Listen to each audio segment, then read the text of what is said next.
representative from Florida. And if you may or may not know, that he was one of the initial people who formed the TSA under Bush, right after 9/11. So this is the same man who said we need a TSA, now saying, look, this is gone entirely too far. And in fact, he's been investigating this for years. In fact, when we started, we were doing some research, Heather and I, on this. So we started tracking down government accountability reports. He's been requesting accountability reports from them for years on these topics. And it's really shocking to read some of the things that you'll find in there. For one thing, there's been questions from the beginning as to the usefulness of these scans. There's been questions from the beginning as to the constitutionality of them. He's actually been, strangely enough, I know, this is hard to believe, but a Republican congressman is trying to defend people's rights. I know, hard to believe. But he's actually, I think, got a pretty good handle on it. And the fact is that when the government classified that report that he requested in December, what they were doing was just as much an admission of guilt. You know, by classifying that report where it says they do have an extensive failure rate, they're saying, look, these are not going to be effective. And hopefully people are going to recognize that. I'd just like to say to the congressman, buddy, boy, did you get played. Yeah. Because that's what happens when you've got a bureaucracy that a legislative body depends on for information. And I know this because I got elected to the board of my water improvement control district.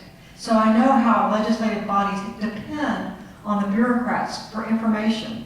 How many of you have watched that old English show, Yes, Minister, or Yes, Prime Minister? It's a comedy that was, I think it was in the 70s that they made, or 80s. And it shows how elected officials get played all the time by the bureaucrats. Because the bureaucrats have a handle on the information. Every one of you who's been down there at the legislature and seen testimony on bills, you notice how they bring up the bureaucrats from the agencies to testify on things first. And then they wait till 3 o'clock in the morning for the citizens to be able to testify. They are captives of the bureaucracy. They depend upon them for information. And here we've got an example of a bureaucracy, of people at the top of that bureaucracy who had every intention from the very beginning of going into the business of making and selling these machines. So not only were they interested in turf warfare and power as the heads of these agencies, but they were interested in their future and the ability to make money off the American people by selling these machines. I think I heard a very appropriate ringtone back there. Yeah. I have to be careful, there's a 3 gigahertz of radiation coming out of that thing. Yeah. All right, our next article. In 2010, an Israeli security expert tells Canada its full-body scanners are useless. Zoom in a little bit. Mincing words. The article reads, I can overcome them with enough explosives to bring down a Boeing 747. Wow. A Boeing 747, what do you think, Norman?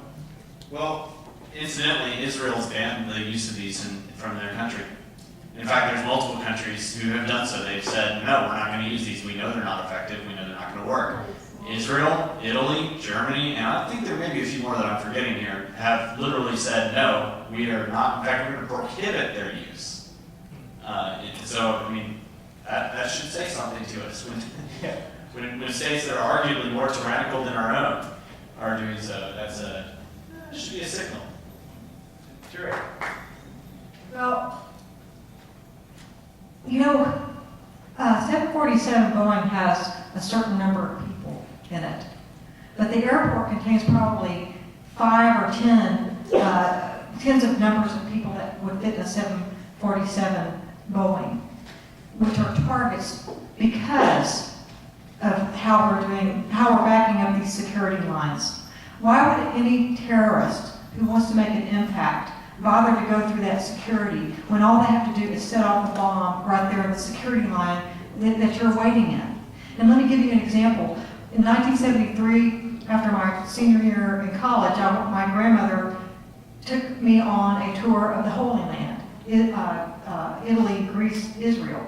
And I was in the Tel Aviv airport going home, and let me tell you how they screamed back then. You went through this little tent-looking thing. There were different cubicles, and some really nice Israeli lady would just kind of pat you a little bit. And I was 18 and I giggled, and that was it. Well, a few weeks later, that terrorist group from Japan went into the same airport that I had been in and shot it up.